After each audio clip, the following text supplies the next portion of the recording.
परमात्मा की वाणी सुनने वाले सभी वाणी प्रेमियों को मेरा हरिओम। परमपिता परमात्मा की कृपा से आप सबके जीवन में सुख शांति और आनंद होगा और सदैव रहेगा। परमात्मा की कृपा आपके जीवन में हमेशा बनी रहे, मेरी यही कामना है। साथ ही आप सबसे ये अनुरोध है कि डेली परमात्मा की वाणी का आनंद ज़रूर लिया करिए। मैं जानती हूँ आप सबके जीवन में बहुत सारे कार्य हैं, लेकिन हमारे जीवन का जो मेन कार्य है हमें उसको नहीं भूलना है। और सत्संग वाणी का उद्देश्य होता भी यही है कि हमारे हृदय में उस परम पिता परमात्मा के लिए प्रेम और विश्वास जागृत हो। हमें अपने जीवन के हर पल, हर कार्य, हर परिस्थिति में परमात्मा की कृपा की ज़रूरत है। लेकिन जब हम उसे समय नहीं देंगे, जब हम उससे प्रेम नहीं करेंगे, जब हमारे हृदय में उसके प्रति विश्वास नहीं होगा, तो हमारा जीवन बहुत कठिन होगा। हम अपना जीवन कैसे जिएं? परम पिता परमात्मा ने हमको ये अनमोल मनुष्य जन्म दिया ही इसीलिए है कि हम इस जन्म का, इस जीवन का आनंद लें और इस योनि को, इस मनुष्य योनि को धारण करने का जो मेरा लक्ष्य है उसको मैं पूरा करूं। वैसे भी इस जीवन में ऐसा कौन सा कार्य है जो हमें करना है और जिस कार्य के करने से परमात्मा प्रसन्न होंगे? यदि हम विचार करें और सत्संग वाणियों पर ध्यान दें तो परमात्मा ने हमको निम्न कोटि की योनियों से निकालकर ये श्रेष्ठ मनुष्य जीवन दिया ही इसीलिए है कि हम इसमें अपने जीवन में उन्नति करें और चरम शिखर पर जा पहुँचें। लेकिन ये चरम शिखर कौन सा है? मनुष्य संसार में उन्नति करते हुए किसी भी उच्च से उच्च पद पर क्यों न पहुँच जाए, उसको तृप्ति नहीं मिलती। उसे सदैव अपूर्णता की अनुभूति होती रहती है और वह मानसिक रूप से अशांत बना रहता है।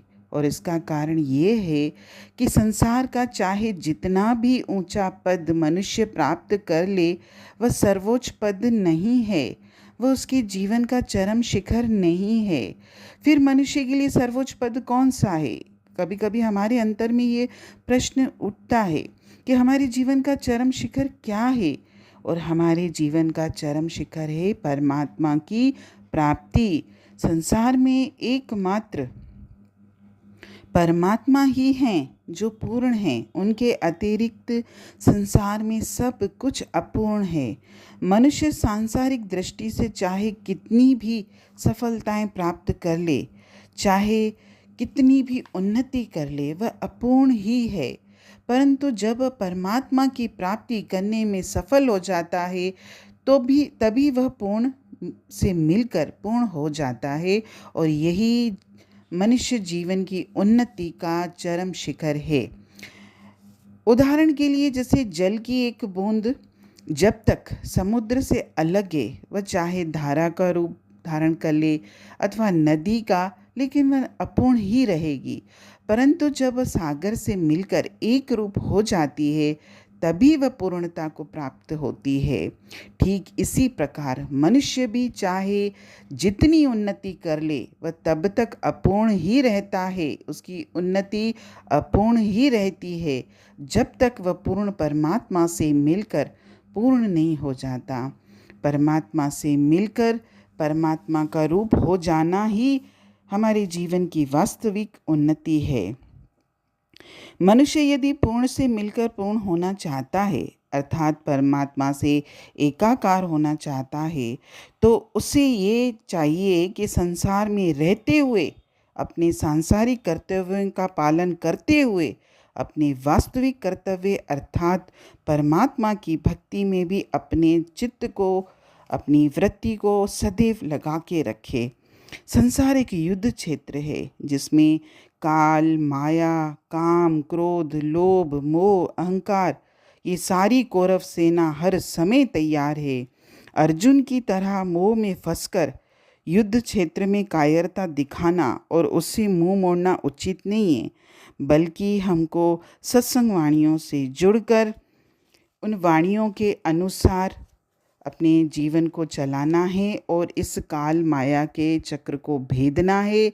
इन सब से हमको जूझना है और सारी विघ्न बाधाओं को, कष्ट कठिनाइयों का सामना करते हुए जीवन संग्राम में हमको विजय प्राप्त करनी है और उन्नति के चरम शिखर पर पहुंचना है।